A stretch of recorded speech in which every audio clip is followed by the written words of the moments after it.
First of all good morning all of you, my self प्रबल चौहान। और हमने last lecture में देखा था कि स्ट्रक्चरल एनालिसिस सब्जेक्ट जो उसमें हम बेसिकली इनडिटरमिनेट स्ट्रक्चर के बारे में स्टडी करते हैं। ठीक है, तो हमारी जो फर्स्ट यूनिट रहेगी वो रहेगी हमारी इनडिटरमिनेसी। फर्स्ट ऑफ ऑल हम देखेंगे स्ट्रक्चरल एनालिसिस यूनिट फर्स्ट इनडिटरमिनेसी। इनडिटरमिनेसी का हो या इसका दूसरा नाम है हमारा रिडंडेंसी। तो फर्स्ट ऑफ ऑल इसके दो तीन चीजें देखते हैं हम। सबसे पहले क्या है, सपोर्ट एंड देयर रिएक्शंस, कि कौन कौन से सपोर्ट होते हैं हमारे स्ट्रक्चर के अंदर। स्ट्रक्चर कौन कौन से होते हैं वो हम पहले पढ़ चुके हैं। हमारा बीम होता है स्ट्रक्चर, फ्रेम होता है और ट्रस होता है। ठीक है, इन सभी में कौन कौन से सपोर्ट होते हैं, तो उन सपोर्ट के बारे में देखते हैं, उनकी रिएक्शंस कितनी होती है, रिएक्शन होती क्या है, इनको देखते हैं। तो आपने सबसे पहले हम देखते हैं इसमें सपोर्ट। सपोर्ट कौन सा, हमारा फिक्स सपोर्ट, या वैसे आप सभी पढ़ चुके हो उसको, इसमें तो मेटल के अंदर भी, फिर भी देखते हैं हम। तो फिक्स सपोर्ट कौन सा होता है, ये वो सपोर्ट होता है जिसमें दोनों एंड जो है हमारे बीम के वो फिक्स्ड रहते हैं। ठीक है, मतलब वो कैसे भी मूव नहीं कर सकते। तो दोनों एंड अगर दोनों एंड फिक्स्ड हैं तो ये हमारा है फिक्स्ड सपोर्ट। फिक्स्ड सपोर्ट के अंदर रिएक्शंस कितनी होंगी, 2D में कितनी होंगी, 3D में कितनी होंगी। तो 2D का मतलब है यहाँ पर केवल एक्स वाई प्लेन, ये प्लेन। ठीक है, और 3D का मतलब है स्पेस। तो 2D को हम जनरली प्लेन बोलते हैं, 2D को बोलते हैं हम प्लेन, और 3D को बोलते हैं हम स्पेस।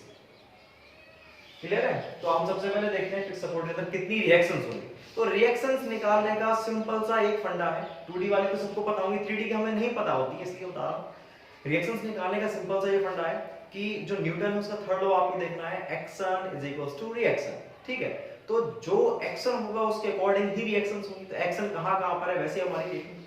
तो देखते हैं फिक्स सपोर्ट में। फिक्स सपोर्ट में देखो आप, जब ये कोई ऐसे बीम है दोनों तरफ से फिक्स्ड है, तो आप बताओ क्या ये बीम ऐसे मूव कर सकती है?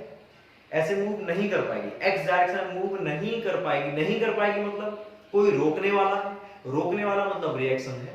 तो यहां पर एक रिएक्शन तो ये होगी, ठीक, इसको बोलेंगे हम एच एक्स या फिर आर एक्स बोलेंगे, जिसे आर एक्स, एक्स डायरेक्शन। और दूसरा क्या है, क्या ये सपोर्ट जो है हमारा नीचे जा सकता है? क्या ये सपोर्ट नीचे भी नहीं जा सकता? क्यों? क्योंकि नीचे कोई इसको रोकने वाला है। रोकने वाला है तो कौन है? रिएक्शन। रिएक्शन कौन सी होगी नीचे? R Y. तो दो रिएक्शन तो ये हो चुकी। और कौन सी रिएक्शन होगी हमारी? क्या ये जो हमारा सपोर्ट है, ये फिक्स सपोर्ट, ये इस तरह से मूव कर सकता है एक्स वाई प्लेन में? रोटेट हो सकता है? बिल्कुल नहीं हो सकता। क्यों? क्योंकि दोनों एंड क्या है इसके फिक्स्ड है। तो रोटेट भी नहीं हो सकता। तो क्यों नहीं हो रहा रोटेट? क्योंकि इसको कोई रोकने वाला है। ये घूमना चाह रहा है ऐसे, लेकिन घूम नहीं पा रहा है। क्यों? क्योंकि इसको रोकने वाला है कोई ऐसे। तो रोकने वाला कौन होगा? कोई मोमेंट होगा। ये कौन सा मोमेंट है? ये रेजिस्टिंग मोमेंट है, बेंड मोमेंट नहीं है, ये है रेजिस्टिंग मोमेंट, रोकने वाला मोमेंट है। यही हमारी रिएक्शन है। तो इसमें कितनी रिएक्शन हो चुकी है? M Z. तो तीन रिएक्शन होगी, R X R Y M Z. मैंने आपको लास्ट वीडियो में बताया था कि मोमेंट को हम अबाउट बताते हैं, हमेशा अलाउंग नहीं बताते। तो अगर ये ऐसे घूम रहा है तो कौन सी एक्सिस के रेस्पेक्ट में घूम रहा है? ये देखो, इसके अबाउट घूम रहा है, ऐसे ऐसे घूम रहा है। ये बिल्कुल ऐसे इसके चारों तरफ ऐसे घूमेगा, इसलिए हम इसको एम जेड से डिनोट करेंगे, ना कि एम एक्स या एम वाई से। बात करें तो कितनी रिएक्शन होगी? इस वाले एंड पर होगी तीन रिएक्शन, और इस पर होगी तीन। तीन और तीन छह रिएक्शन हो चुकी है। तीन और तीन छह रिएक्शन। तो 2D में छह रिएक्शन होती है टोटल। देखो आप फिक्स सपोर्ट पे दोनों एंड की बात कर रहा हूं मैं अभी। और अगर एक एंड की बात करें तो एक एंड पर कितनी होंगी? टोटल तीन रिएक्शन। ये बात क्लियर? अगर हम 3D की बात करते हैं, 3D में ये कहीं पर भी मूव नहीं कर सकता है। ना तो ये ऐसे मूव कर पाएगा z डायरेक्शन में, ना ही x डायरेक्शन में, और ना ही y डायरेक्शन में। तो तीन तो हो जाएंगे ये rx ry rz 3D की बात करें। और 3D में ना तो ये ऐसे रोटेट कर पाएगा, और ना ही ये ऐसे रोटेट कर पाएगा, और ना ही ये ऐसे रोटेट कर पाएगा। इन तीनों कंडीशन में रोटेट नहीं कर पाएगा। तो वहां पर टोटल रिएक्शंस कितनी होती हैं? यहाँ पर होती हैं 6 रिएक्शन। एक एंड पर 6 होती है, दोनों पर 12 हो जाएंगे। 6 कौन कौन सी होती है यहाँ पे? rx ry rz M X M Y और एम जेड। और यहां पर कितनी होती है? आर एक्स आर वाई और एम जेड। तो ये टोटल हमारी रिएक्शन है फिक्स्ड सपोर्ट पर, एक एंड की रिएक्शन। अगर हम बात करते हैं हिंज्ड या पिन सपोर्ट की, तो हिंज सपोर्ट पिन सपोर्ट कौन सा होता है मैं लास्ट वीडियो में बता चुका हूं आपको। तो हिंज सपोर्ट में देखो आप, इस तरह से कोई ये हमारी बीम है, मैंने ये कोई क्लैंप ली और इसमें एक होल कर दिया, और इसमें भी एक होल किया। तो देखो कंसंट्रेट कर दी तीनों होल को मैंने। होल कंसंट्रेट करके इसके बाद मैंने इसमें एक पिन को डाल दिया। अब देखो ये ऐसे मूव कर पा रहा है। कर पा रहा है, क्यों कर पा रहा है? क्योंकि कोई रोकने वाला नहीं है। रोकने वाला मतलब रिएक्शन नहीं है। तो यहाँ पर एम जेड रिएक्शन होगी क्या? बिल्कुल नहीं होगी। और देखो अगर यहाँ की मैं बात करता हूँ, क्या ये सपोर्ट नीचे जा सकता है? बिल्कुल नहीं। क्यों? कोई रोकने वाला है। तो यहाँ पर ये वाली रिएक्शन होगी क्या? नहीं होगी, बिल्कुल होगी। क्या ये सपोर्ट ऐसे मूव कर सकता है? नहीं कर सकता। क्यों नहीं कर सकता? क्योंकि यहाँ पर रोकने वाला है। तो कौन कौन से रिएक्शन होंगी यहाँ पर? एक तो होगी हमारी Rx और एक होगी हमारी Ry। mz होगा बिल्कुल। हिंज सपोर्ट को हम ऐसे भी डिनोट करते हैं और ऐसे भी डिनोट करते हैं। डायरेक्टली मेंबर को अगर फिक्स सपोर्ट में दिखा रखा है, बीच में क्या है इस तरह सर्किल बना रखा है, तो वो भी क्या है हमारा हिंज सपोर्ट। तो हिंज सपोर्ट वाली टोटल रिएक्शन कितनी होती है? 2, Rx और Ry। mz नहीं होती। अब बात करते हैं कि हिंज सपोर्ट 3D में, 3D में कितनी होंगी रिएक्शन? तो 3D में देखो भाई, इसमें 2 भी हो सकती हैं, 3 भी हो सकती हैं, 4 भी हो सकती है और 5 भी हो सकती है, 6 नहीं होगी। वो डिपेंड करता है कि हिंज आपने किस तरह से बना रखा है, हिंज आपने किस तरह से लगा रखा है, कि आपने उसमें डिग्री ऑफ हिंज कितनी है। एक ही हिंज है, इस तरह से हिंज है केवल, या फिर आपने इस हिंज के नीचे भी एक हिंज लगा रखा है जो ऐसे रोटेट कर पा रहा है। जैसे आपने व्हील चेयर्स देखी होंगी हमारी, तो उन चेयर्स पे देखा होगा वो मूवमेंट स्टेडी भी हो सकता है और ऐसे भी मूवमेंट हो सकता है। तो है तो एक व्हील नीचे लग रहा है, वो हिंज हो रहा है, ठीक है। तो इस तरह से वो दोनों तरफ से मूव कर सकता है। उसमें 2 डिग्री ऑफ हिंज है। ऐसे डिपेंड करता है इसके अंदर कितने डिग्री ऑफ हिंज है। ट्रैक्टर ट्रॉली होती है, उसके अंदर भी जो हमारा जोड़ने वाला कनेक्टर रहता है वो भी ऐसे रहता है। तो डिपेंड करता है, इसमें रिएक्शन हमारी 4 भी हो सकती है, 5 भी हो सकती है, 3 भी हो सकती है, 2 भी हो सकती है 3D के अंदर, तो डिपेंड करता है। अगर बात करते हैं गाइडेड रोलर की, तो गाइडेड रोलर क्या होता है? तो गाइडेड रोलर में हमारे काफी सारे रोलर्स होते हैं। जैसे देखो, एक रोलर ये है, ये रोलर है, ये सिलेंडर, ये भी रोलर है, ये दोनों कैसे रखा, एक रोलर और रख दिया, इसके नीचे भी 3 रोलर रख दिए, और उन रोलर्स के बीच में मैंने कोई मेंबर को ऐसे फंसा रखा है, ठीक है। तो आप देखो, ये रोलर जो है, ये रोलर ऐसे मूव कर पा रहे हैं कि नहीं कर पा रहे? बिल्कुल कर पा रहे हैं। देखो आप ऐसे मूव कर रहे हैं रोलर, ये ठीक है, ऐसे मूव कर रहे हैं। लेकिन जो इनके बीच में मेंबर है, वो ऐसे रोटेट कर पाएगा क्या? रोटेट कर पाएगा रोलर्स के बीच में? रोटेट नहीं कर पाएगा। क्यों? क्योंकि वो गाइडेड है, पैक है दोनों तरफ से, इसलिए। तो वो इस तरह से, ये जो रोलर है इसके बीच में ऐसे मूव नहीं कर पाएगा। नहीं कर पाएगा मतलब कोई रोकने वाला है, रोकने वाला कौन है? mz। और ऐसे मूव कर पा रहा है क्या? बिल्कुल कर पा रहा है, मतलब ये रोकने वाला नहीं है, ये वाली रिएक्शन नहीं आएगी। और इसमें वर्टिकल रिएक्शन होगी, बिल्कुल होगी। इसमें 2 रिएक्शन होगी इसमें भी, लेकिन कौन कौन सी होगी? ry और mz। इसमें भी 3D में डिपेंड करता है किस तरह से, कितने डिग्री ऑफ हिंज है। तो ये हमारे कुछ सपोर्ट होते हैं और इनकी रिएक्शन होती है जो आगे काम आएंगे बार बार। तो जहां पर भी फिक्स सपोर्ट होगा 2D में हम 3 लेंगे, 3D में 6 लेंगे, हिंज पर 2 लेंगे, वो डिपेंड करता है, यहाँ पर 2 लेंगे, डिपेंड करता है। बाद बात आती है नेक्स्ट हमारा कौन सा है, एक रह गया हमारा कौन सा सपोर्ट, वो रह गया हमारा रोलर सपोर्ट। तो रोलर सपोर्ट की बात करते हैं। तो देखो आप, चौथा है हमारा रोलर सपोर्ट। रोलर सपोर्ट को हम ऐसे डिनोट करते हैं। इसमें देखो आप, जो कोई भी मेंबर हमारा इन रोलर्स के ऊपर टिका रहता है। ये रोलर है, ऐसे आपको दिख रहे हैं, ये रोलर है, इसके ऊपर मेंबर ऐसे है, ये रहा मेंबर। देखो आप, ये ऐसे मूव कर पा रहा है कि नहीं? बिल्कुल कर पा रहा है। तो एक्स डायरेक्शन में मूवमेंट पॉसिबल है? बिल्कुल पॉसिबल है, मतलब कोई रोकने वाला नहीं है। नहीं है मतलब Rx ये वाली रिएक्शन होगी क्या? बिल्कुल नहीं होगी, क्योंकि वो मूव कर पा रहा है। नहीं कर पाता तो रिएक्शन होती। क्या ये नीचे जा पा रहा है? बिल्कुल नहीं जा पा रहा, मतलब ये रिएक्शन है? बिल्कुल है। क्या ये ऐसे रोटेट कर पा रहा है? बिल्कुल कर पा रहा है। क्यों? क्योंकि कोई रोकने वाला ही नहीं है, सिंपलिटी का ही तो हुआ है। तो ये हमारा कौन सा है? Roller support. तो रोलर सपोर्ट पर टोटल रिएक्शन कितनी होगी? केवल एक रिएक्शन होगी हमारी, एक रिएक्शन होगी। एक चीज आती है हमारे कि simply supported beam, simply supported beam. Roller को हम सिंपली सपोर्ट बोल सकते हैं, लेकिन always roller support simply support नहीं होता। सिंपली सपोर्ट का मतलब क्या होता है? कोई दीवार बनी हुई है, एक दीवार यहाँ पर बनी हुई है, दोनों की हाइट 5 फीट है, और उन दीवार पर हमने क्या किया? एक बल्ली को लेकर के रख दिया। उस बल्ली को आपने रखा है, वो क्या है हमारा? वो है सिंपली सपोर्ट, कि आपने उस बल्ली को सिंपली रख दिया उन सपोर्ट्स के ऊपर। तो वो हमारा क्या, वो रोलर है क्या? बिल्कुल नहीं है। वो दीवार बनी है, उसे बोलते हैं हम सिंपली सपोर्ट। सिंपली सपोर्ट में कितनी रिएक्शन होंगी? अब भाई आपने उन दोनों दीवार के ऊपर इस तरह से रखा हुआ है, तो देखो आप ऐसे मूव कर सकता है कि नहीं कर सकता है? कर रहा है, ठीक है। नीचे जा सकता है कि नीचे नहीं जा सकता। तो वहां पर कितनी रिएक्शन होगी? केवल एक रिएक्शन होगी। कौन सी? अपवर्ड। तो सिंपली सपोर्टेड में भी कितनी होती है? एक रिएक्शन होती है। और सिंपली सपोर्ट का मतलब मैंने आपको बता दिया। इसीलिए आपने कभी देखा होगा क्वेश्चंस के अंदर सिंपली सपोर्ट को हमेशा कैसे डिनोट करते हैं? ऐसे डिनोट करते हैं, एक रिएक्शन के रूप में डिनोट करते हैं हमेशा, ठीक है। और हम इसको एक रोलर के रूप में भी डिनोट कर सकते हैं। क्यों? क्योंकि दोनों की रिएक्शंस कितनी होती है? एक होती है, और नेचर भी क्या होता है? सेम। नेचर का मतलब वर्टिकल रिएक्शन होती है। इसलिए हमारा कौन सा है? Simply support. सिंपली सपोर्ट को हम रोलर सपोर्ट के द्वारा डिनोट कर सकते हैं, लेकिन दोनों एक ही चीज नहीं होती है। बात क्लियर है? दोनों में डिफरेंस होता है। इसके बाद में बात आती है हमारे, एक चीज और है हाइब्रिड जॉइंट क्या होता है? देखो भाई, पहली बात तो क्लियर कर लें कि जॉइंट और सपोर्ट दोनों में अंतर होता है। जॉइंट और सपोर्ट, जॉइंट का मतलब किसी बीच में, मेंबर के बीच में, एंड पर कहीं पर भी हो सकता है। सपोर्ट का मतलब है जहां पर वो टिकी हुई है, बीच बीच में किस किस जगह पे। लेकिन जॉइंट का मतलब ये नहीं कि जहां पर टिकी हुई उसे जॉइंट बोलेंगे मेंबर को, ठीक है। तो सपोर्ट, हमारे जितने भी सपोर्ट हैं, सपोर्ट को हम जॉइंट बोल सकते हैं, लेकिन जॉइंट को सपोर्ट नहीं बोल सकते। जैसे ये हमारी बीम थी, ये देखो, क्या ये जॉइंट है? बिल्कुल। क्या ये सपोर्ट है? बिल्कुल। ये सपोर्ट है? बिल्कुल। ये सपोर्ट है? बिल्कुल। ये जॉइंट है? बोल सकते हैं जॉइंट है। ये जॉइंट है? बिल्कुल जॉइंट। ये भी जॉइंट है। ये जॉइंट है? बिल्कुल जॉइंट। ये सपोर्ट है क्या? बिल्कुल नहीं है, ये सपोर्ट नहीं है, केवल जॉइंट है। तो सपोर्ट को हम जॉइंट बोल सकते हैं, लेकिन जॉइंट को सपोर्ट नहीं। यहां पर देखो, कोई सपोर्ट मिल रहा है क्या बीम को? नहीं मिल रहा है, इसलिए हम इसको केवल जॉइंट बोलेंगे। जॉइंट क्यों बोलेंगे? हो सकता है भाई यहां से यहां तक जो थी बीम, उसका क्रॉस सेक्शन अलग था, मतलब वो 2i का था और ये i का था, दोनों अलग हो गए, तो इसको हम जॉइंट बोलेंगे। इस वाले सेक्शन पर, इस वाले पॉइंट पर चेंज हो रही है दोनों क्रॉस सेक्शन, इसलिए हम इसको जॉइंट बोल रहे हैं। लेकिन कोई सपोर्ट नहीं मिल रहा है, इसलिए हम इसको सपोर्ट नहीं बोल सकते। तो जॉइंट और सपोर्ट में डिफरेंस होता है। तो ये जो जॉइंट दिख रहा है बीच में आपको, इस प्रकार के जॉइंट को बोलते हैं हाइब्रिड जॉइंट। हाइब्रिड का मतलब हमने बनाए उसे आर्टिफिशियली, हमारे सारे हाइब्रिड जॉइंट। तो जो हमारे हाइब्रिड जॉइंट होते हैं, वहां पर एक चीज काम की होती है, रिलीज्ड रिएक्शन।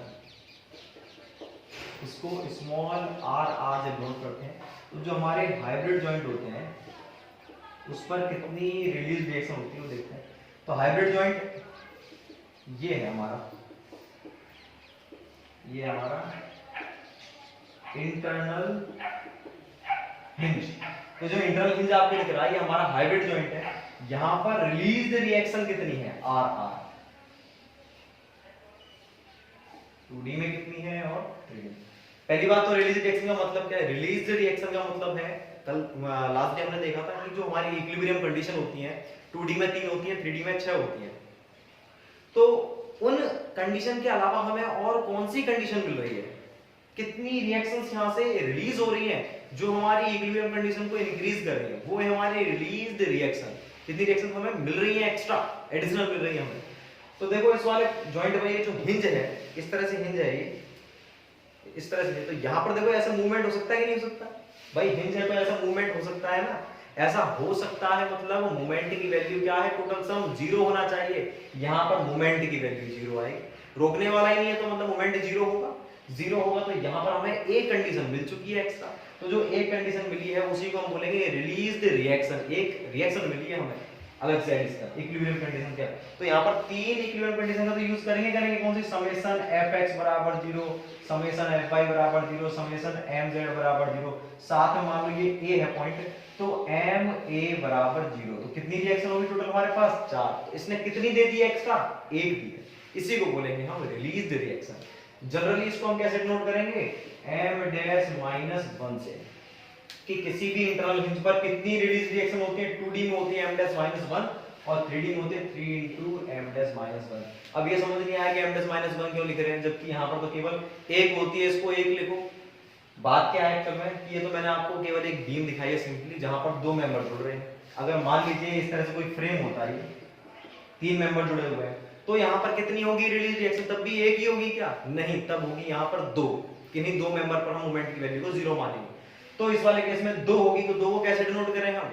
भाई टोटल मेंबर कितने जुड़े हुए हैं? कितने जुड़े हुए हैं इस वाले पॉइंट पर? 1 2 3, 3 - 1 तभी तो आएगा। तो इसलिए हमने एक फॉर्मूला जनरलाइज कर दिया कि m-1 होती है। जितने भी मेंबर जुड़ रहे हैं उस जॉइंट पर, उस हाइब्रिड जॉइंट पर, उसमें से एक घटा दो, जो भी हमें मिल रहा है वही क्या उस वाले पॉइंट पर रिलीज्ड रिएक्शन है। तो ये वाली बात क्लियर? रिलीज रिएक्शन कितनी होती है? तो आपको सिंपली ये सारी पिन पॉइंटेड होनी चाहिए।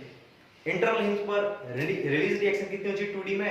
m-1। जितने मेंबर जुड़ रहे हैं उसमें से एक घटा दो, और 3D में उसको 3 से गुणा कर देना है 3D के लिए, बस इतना सा काम है। ठीक है, तो ये होती है हमारी m-1 और ये होती है हमारी 3 × m-1। यहाँ पर m- का मतलब क्या है? m- का मतलब टोटल नंबर ऑफ मेंबर नहीं है। नंबर ऑफ मेंबर होता तो मैं केवल इसको m लिखता, कंफ्यूज मत होना। m- लिखा है, m- का मतलब क्या है? Number of member connected at that hybrid joint. बात क्लियर? तो ये हमारी रिलीज रिएक्शन होती है और ये हमारा एंड है। अब हम बात करते हैं आगे इनडिटरमिनेसी की। तो ये आप पढ़ेंगे इनडिटरमिनेसी क्या होती है। तो इनडिटरमिनेसी कहा जाए या फिर बोला जाए रिडंडेंसी। इनडिटरमिनेसी या रिडंडेंसी दोनों का मतलब एक ही है। देखो भाई, ये हमारी फिक्स बीम है, पहले समझ लो। इसमें टोटल हमको अननोन फोर्सेस कितने हैं? अननोन फोर्सेस भाई 3 रिएक्शन तो यहां पर होंगी, 3 यहां पर होंगी, तो 6 हैं अननोन फोर्सेस। 6 में से आप कितने ज्ञात कर सकते हो? 2D वाले केस में कितने ज्ञात कर सकते हैं? हमें मालूम है हमारे पास इक्विलिब्रियम कंडीशन कितनी होती है? केवल 3 होती है।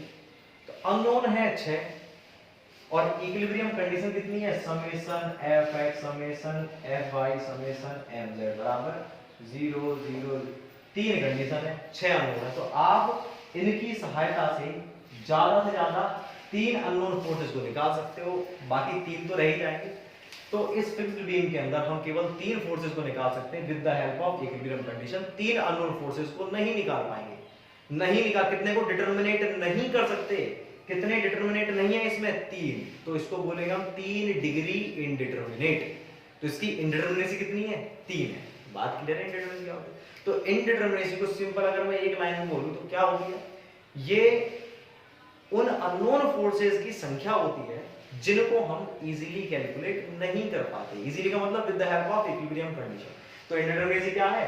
इनडिटरमिनेसी उन अननोन फोर्सेस की संख्या है। तो आपसे कोई पूछे इनडिटरमिनेसी क्या होती है? इनडिटरमिनेसी बस संख्या होती है। कौन सी संख्या होती है? ये उन अननोन फोर्सेस की संख्या होती है जिनको हम इजीली कैलकुलेट नहीं कर पाते। बात क्लियर है?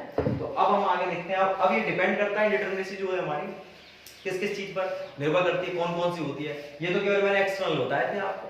हो सकता है आप ये हो सकता है अभी जो हमारे 6 थे, अगर मैं आपको ये 3 और 3 6 की 6 रिएक्शंस बता दूं कि भाई ये 3 रिएक्शन इतनी 3 इतनी है, अब मेरे को शियर फोर्स बेंडिंग मोमेंट सारी चीज निकाल के बताओ, तब भी आप नहीं निकाल पा रहे। तो ये तो जो थी हमारी, ये कौन सी केवल रिएक्शन की बात चल रही थी हमारी एक्सटर्नल इनडिटरमिनेसी। और अगर मैं बात करता हूं कौन से वाले की, अंदर वाले फोर्सेस की, वो अगर जितने भी फोर्सेस हम नहीं निकाल पा रहे हैं इंटरनल फोर्सेस, उन उसको हम बोलेंगे इंटरनल इनडिटरमिनेसी। तो इनडिटरमिनेसी हमारी काफी प्रकार की होती है। तो देखते हैं इसके बाइफरकेशन देखते हैं। तो इनडिटरमिनेसी या रिडंडेंसी का मतलब क्लियर है?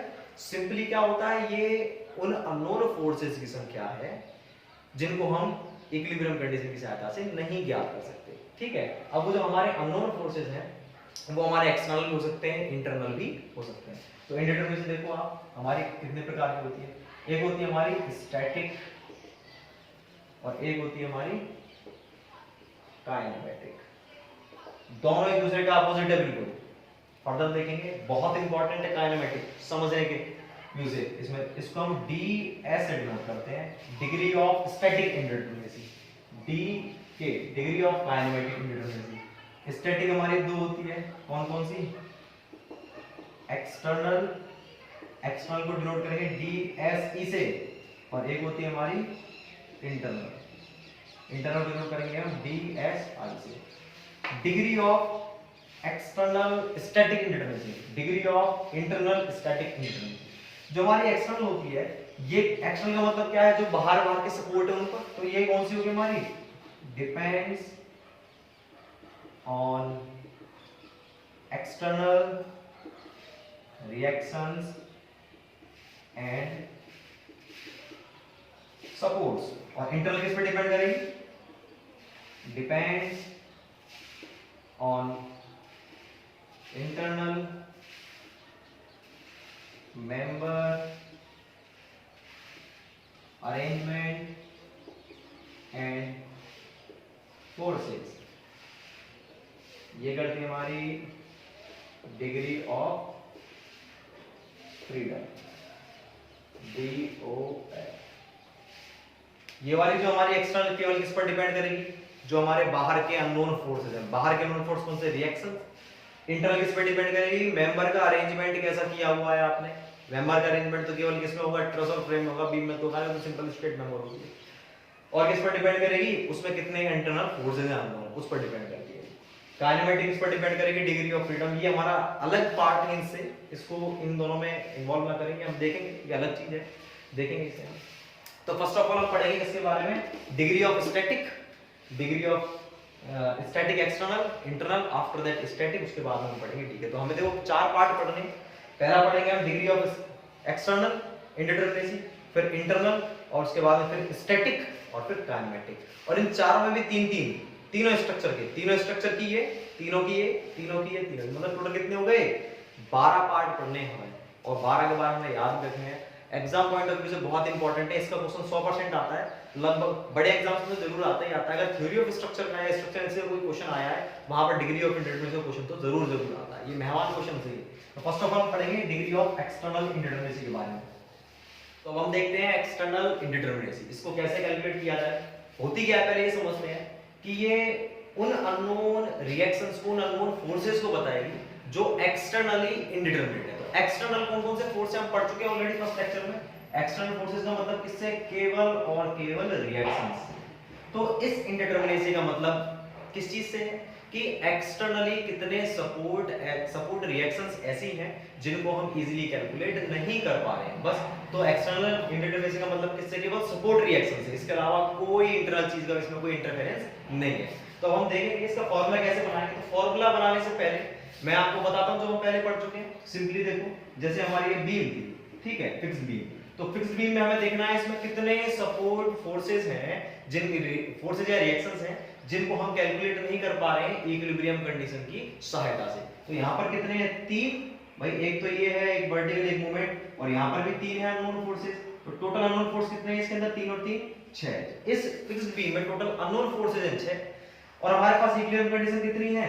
3। तो मतलब आप 3 फोर्सेस को तो कैलकुलेट कर लोगे इजीली, लेकिन 3 को नहीं निकाल पाओगे। कितने को नहीं निकाल पाएंगे हम? 3 को नहीं निकाल सकते। तो ये जो हमारा स्ट्रक्चर है या बीम है, ये 3 डिग्री इंडिटरमिनेट। कौन सा इंडिटरमिनेट है? एक्सटर्नली। एक्सटर्नली क्यों? क्योंकि देखो हम केवल फोर्सेस की बात कर रहे हैं, रिएक्शंस की बात कर रहे हैं, सपोर्ट की। तो ये एक्सटर्नल इंडिटरमिनेसी कितनी है इसकी? 3 है। तो ये 3 कैसे आया? अब इससे हम इसका फार्मूला बनाने की कोशिश करते हैं। तो हमारी जो डीएसई है, DSE degree of static external indeterminacy, ये 6 क्या था हमारा? Unknown forces. इसको हम कैपिटल आर से डिनोट कर देते हैं, और ये क्या है हमारी? Equilibrium condition. तो डीएसई का फार्मूला क्या हो गया हमारा? डीएसई बराबर capital R minus R. Simply ये फार्मूला हो गया। लेकिन मान लीजिए अगर इसमें कोई हिंज और होता, इंटरनल हिंज का मतलब होता हाइब्रिड जॉइंट, हमने देखा था अभी। तो हाइब्रिड जॉइंट पर एक रिएक्शन और एक्स्ट्रा मिल जाती है, मतलब जो हमारी इक्विलिब्रियम कंडीशन 3 थी, एक ये है, तो एक और एक्स्ट्रा मिल जाएगी। कितनी हो जाएगी? 4। तो इसलिए हम क्या करेंगे इस वाले केस में, एक रिएक्शन को और को घटाना पड़ेगा, तो -1। अगर यहाँ पर ये इंटरनल हिंज होता तो हमारी डीएसई कितनी होती? 6 - 3 - 1 बराबर 2 आंसर आता हमारा। तो हमारा फॉर्मूला क्या हो जाएगा? -r r। तो हमारा डीएसई निकालने का फॉर्मूला है r - r - r r। यहाँ पर r क्या है? अननोन फोर्सेस है। स्मॉल r क्या है? इक्विलिब्रियम कंडीशन है। और r क्या है हमारा? Released reaction. रिलीज्ड रिएक्शन मैं बता चुका हूं ऑलरेडी आपको। रिलीज रिएक्शन कैसे निकालते हैं? 2D के केस में m' - 1, जितने मेंबर जुड़ रहे हैं वहां पे उसमें से एक घटा देंगे, और 3D के केस में क्या होगा? 3 into में m' - 1। इस तरह से हम निकालेंगे क्या? r को। तो मैं इसका फॉर्मूला डायरेक्टली लिख देता हूं। तो हमारे चाहे कोई से भी स्ट्रक्चर क्यों ना हो, चाहे हमारा बीम हो, फ्रेम हो या ट्रस हो, सभी के लिए डीएसई का फॉर्मूला क्या है? Capital R minus R। इनके बारे में नोटेशन लिखता हूं। R क्या है? ये हमारा अननोन रिएक्शंस, ओके। और स्मॉल r क्या है? Equilibrium conditions. और R क्या है? इक्विलिब्रियम कंडीशन आपको मालूम है भाई, 2D में कितनी लेते हैं? 3। 3D में कितनी होती है? 6।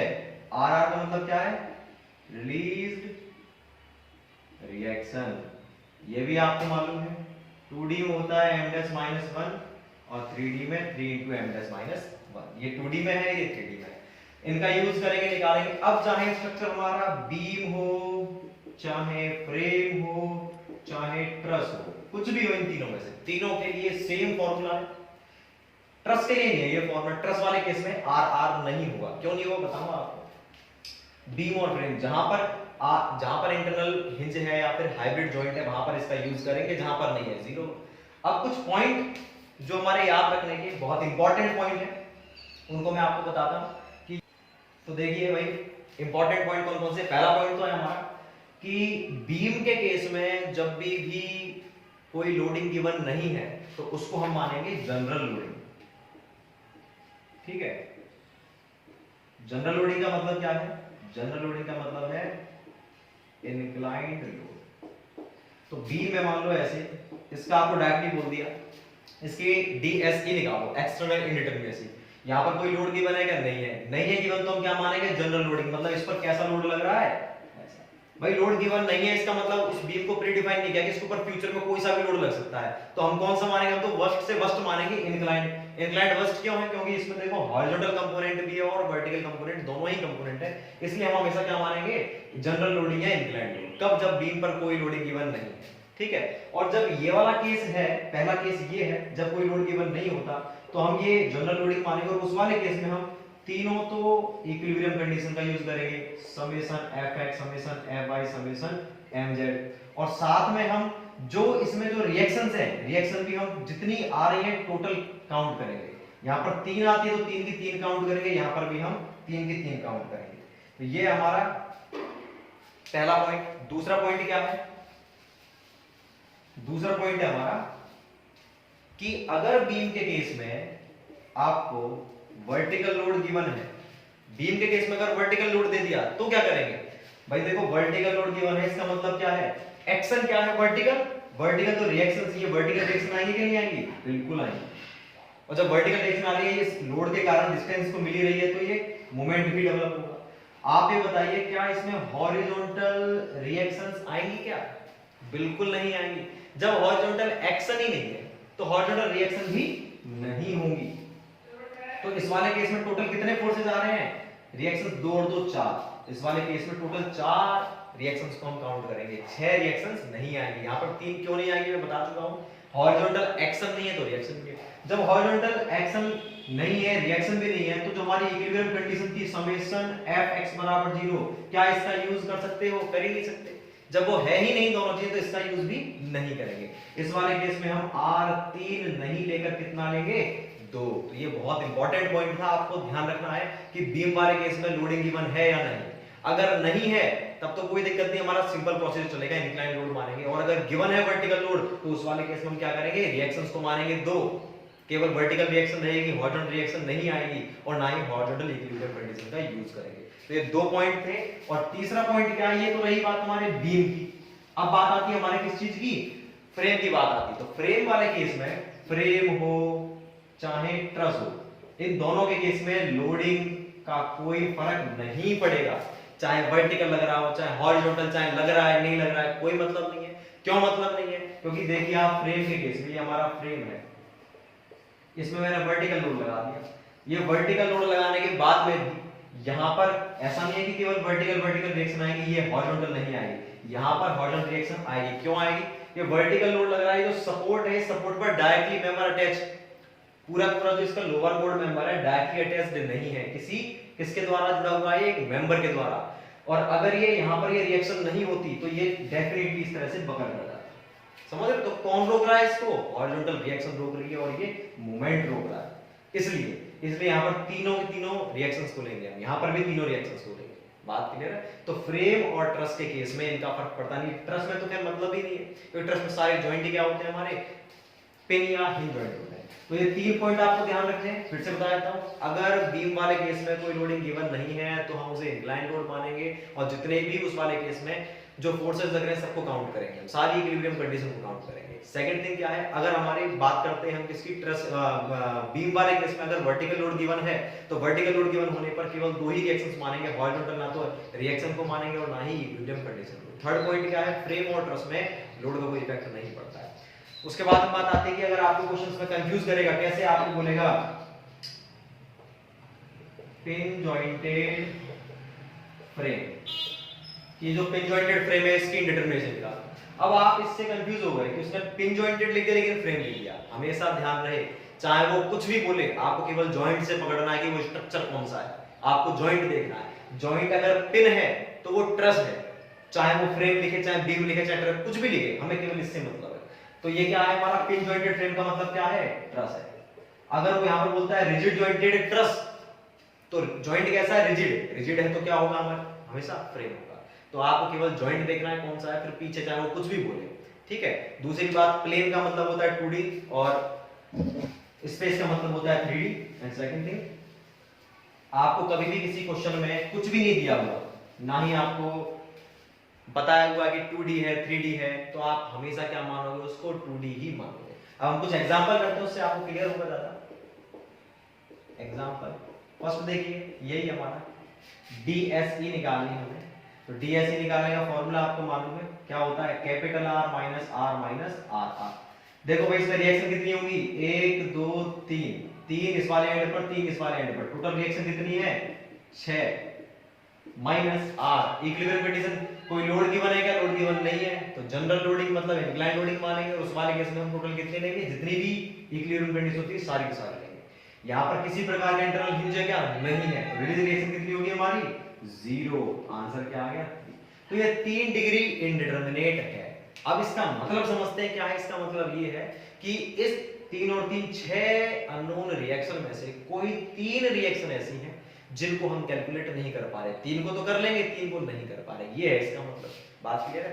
सेकंड देखते हैं हम, सेकंड देखते हैं, अगर मान लो इस पर कोई लोड लगता वर्टिकल, तब क्या होता, वर्टिकल लोड लगने वाले केस में क्या होता, किस तरह से निकालेंगे।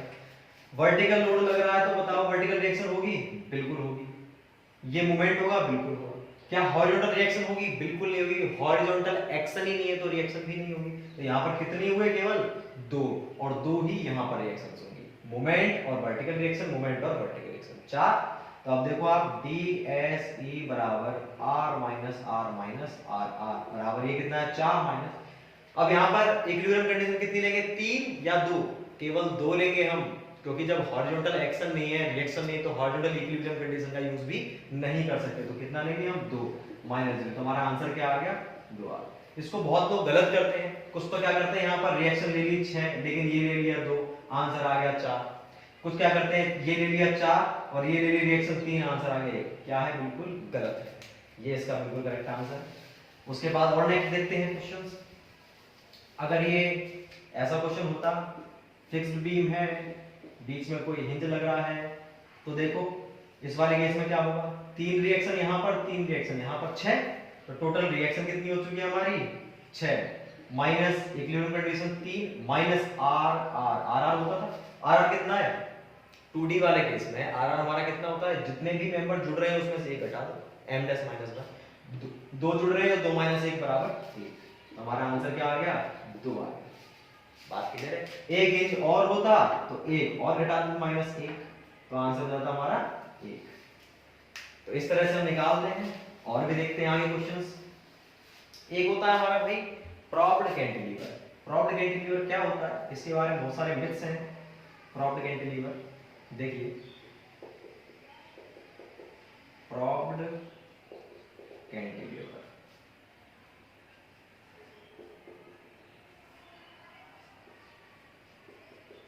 देखो एक्चुअल में प्रॉप्ड कैंटिलीवर होता है ये, ऐसे हम डिनोट कर सकते हैं। मैंने बताया था आपको कि सिंपली सपोर्ट का मतलब क्या होता है, हमारी कैंटिलीवर बीम थी, उसके नीचे मैंने कोई बल्ली लगा दी, कोई भी मेंबर खड़ा कर दिया इस तरह से, वो केवल टिका हुआ है, रोल करे ना करे हमें मतलब नहीं है। जैसे कोई दीवार खड़ी कर दी, उसके ऊपर मैंने कोई बीम को टिका दिया, तो वो है हमारा प्रॉप कर दिया है, ठीक है। ये तो प्रॉप्ड वाले केस में केवल वर्टिकल रिएक्शन होगी, और हम जानते हैं रोलर सपोर्ट में भी केवल वर्टिकल रिएक्शन होती है, तो इसको हम इसके द्वारा डिनोट कर सकते हैं। लेकिन एक्चुअल में प्रॉप्ड कैंटिलीवर क्या होता है, ये होता है। ये भी हो सकता है लेकिन होता ही है। बात करें ऐसे हम डिनोट कर सकते हैं। तो प्रॉप्ड कैंटिलीवर में देखो कितनी रिएक्शन, यहाँ पर 3 और यहाँ पर 1, तो DSE बराबर 4 माइनस 3 माइनस 0 बराबर 1। तो 1 डिग्री इंडिटरमिनेट होता हमारा प्रॉप्ड कैंटिलीवर। बात क्लियर है। अब इसके बाद में हम बात करते हैं किस चीज की, एक तो क्वेश्चंस फ्रेम के करते हैं। जैसे मान लीजिए ये दिया हुआ है आपको, फिक्स्ड है दोनों सपोर्ट, 1 और 2 3, उसने कुछ नहीं बोला हुआ कि ये 2D है 3D है, फ्रेम है, ट्रस है, तो हम कैसे समझे। मैंने आपको बताया था कि फ्रेम और ट्रस में क्या अंतर होता है, कि जो फ्रेम है या ट्रस है उसका अगर लोअर कॉर्ड मेंबर अगर डायरेक्टली सपोर्ट पर अटैच्ड है तब तो ट्रस है वो, अदरवाइज क्या है फ्रेम। तो ये क्या है हमारा लोअर कॉर्ड डायरेक्टली सपोर्ट तो नहीं है, यहाँ पर बीच में 2 मेंबर आ रहे हैं, तो ये क्या है हमारा फ्रेम है। फ्रेम है और कौन सा लेंगे हम 2D लेंगे, कुछ भी नहीं दे रखा तो हम इसको क्या मान लेते हैं 2D फ्रेम, 2D फ्रेम मानते हैं इसे। इसका निकालते हैं, मान लो ये है A जॉइंट, ये है B और ये है C। तो इसमें रिएक्शन देखो 3 और 3 6, तो DSE बराबर R माइनस R। रिएक्शन हो गई 6।